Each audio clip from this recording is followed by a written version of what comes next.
Alam mo kung sino talaga yung pinakamasasayang tao dito sa mundong to? Sila yung mga taong marunong makontento. It doesn't matter if it's about love, if it's about money. It doesn't matter.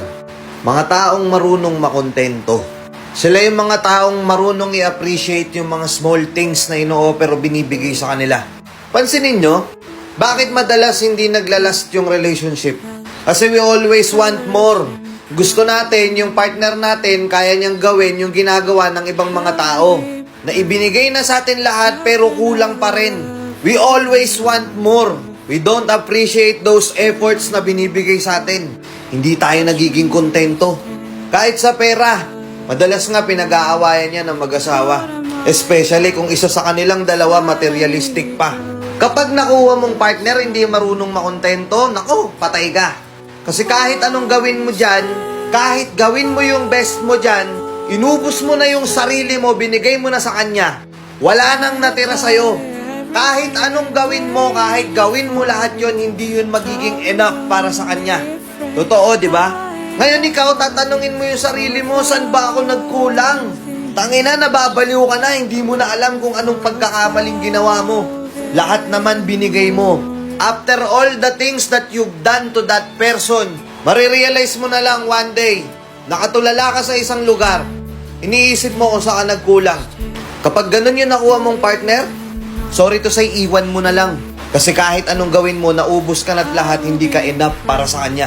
Sasabihin yan, mahal ko kasi, di ko kayang iwan, martir ka kasi. Yun yun.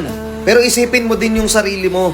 Paano pag dumating yung time na sawa na siya sa'yo, ubos ka na, wala nang natirang pagmamahal para sa sarili mo kasi binigay mo na lahat sa kanya, tapos magugulat ka pag iniwan ka niya, wala pang ilang linggo, may bago na siya.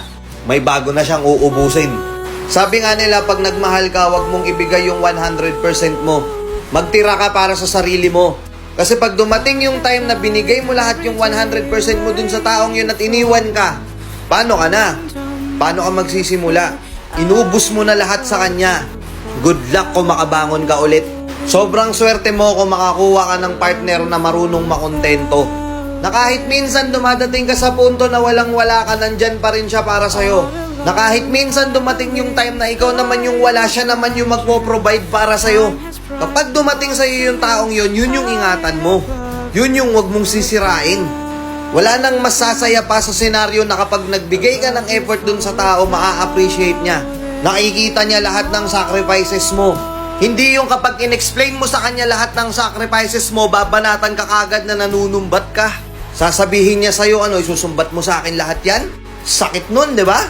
Piliin mo yung tao na kahit may mga times na nag-aaway kayo, hindi niya babaliwalayin lahat ng mga naging efforts mo noon. Piliin mo yung taong marunong makontento. At sana ganun ka din.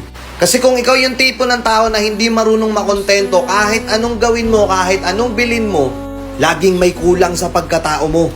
Na oo, masaya ka ngayong oras na to, pero pag natahimik ka bigla, parang hindi ka masaya. Pansinin mo yung iba.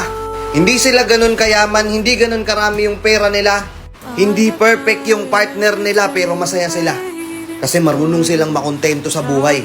Marunong silang i-appreciate yung mga bagay na nasa paligid nila. Yung mga bagay na meron sila. Nakuha nyo? Kapag ikaw yung taong hindi marunong makontento, kahit anong gawin mo, hindi mo mahahanap yung tunay na happiness mo. Nakuha mo? Ayun lang. Thank you and peace out. Let's go.